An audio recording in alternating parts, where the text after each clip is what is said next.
My partner cheated with their best friend. Now what do I do? It was the sound of coffee brewing that set the tone for the morning. I remember humming to myself as I wiped down the kitchen counter, sunlight slicing through the blinds.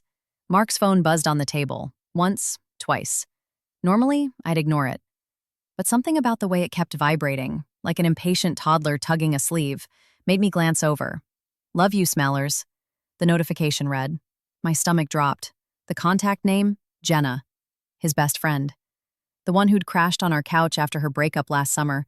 The one who laughed a little too loudly at his jokes and always hugged him a beat too long.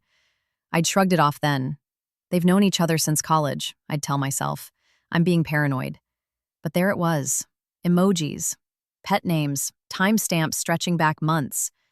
Dates they'd supposedly grab lunch while I was at work. My hands trembled so badly I nearly dropped his phone. When I scrolled up, the messages turned explicit. Not graphic, but intimate.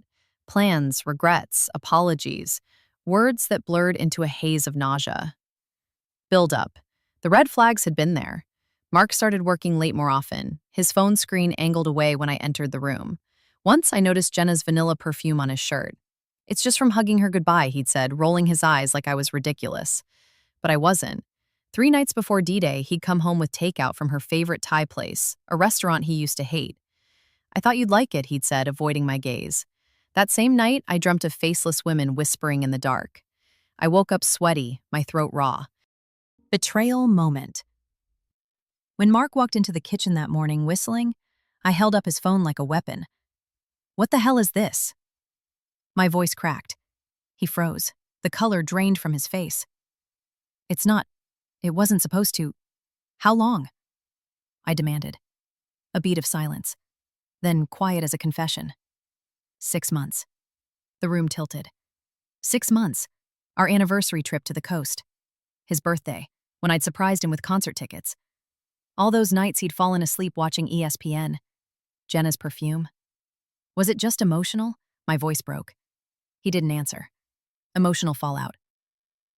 I spent that night on the bathroom floor shaking, not crying, vibrating, like my body didn't know how to process the betrayal. My own husband. His best friend. The 2 people who'd stood beside me at my dad's funeral last year. The rational part of me knew what to do. Lawyer. Therapy. Move out. But the rest of me was a trapped animal, clawing at the walls of how and why. Did he love her? Did he ever love me? Was our entire marriage just practice? He slept on the couch. I stared at the ceiling, replaying every conversation, every missed dinner, every time he'd called me clingy for asking about Jenna.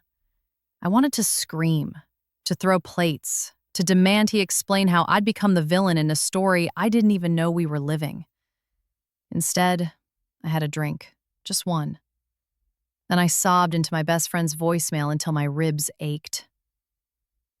Now it's been a week. Mark says he'll cut her off, says it was a mistake, begs for another chance. Jenna sent me a rambling apology text I deleted without reading. But here's the thing. I don't know who I am without him.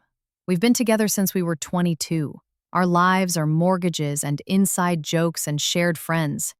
If I walk away, I lose everything. But if I stay, can I ever stop picturing them together? Can I walk past her favorite coffee shop without wanting to vomit? Can I stop wondering if every text he sends is to her? I don't know. All I know is that the coffee tastes bitter now, and the sunlight feels too bright. TLDR, caught my husband in a 6-month affair with his best friend. Now I'm torn between rebuilding trust or leaving the life we built.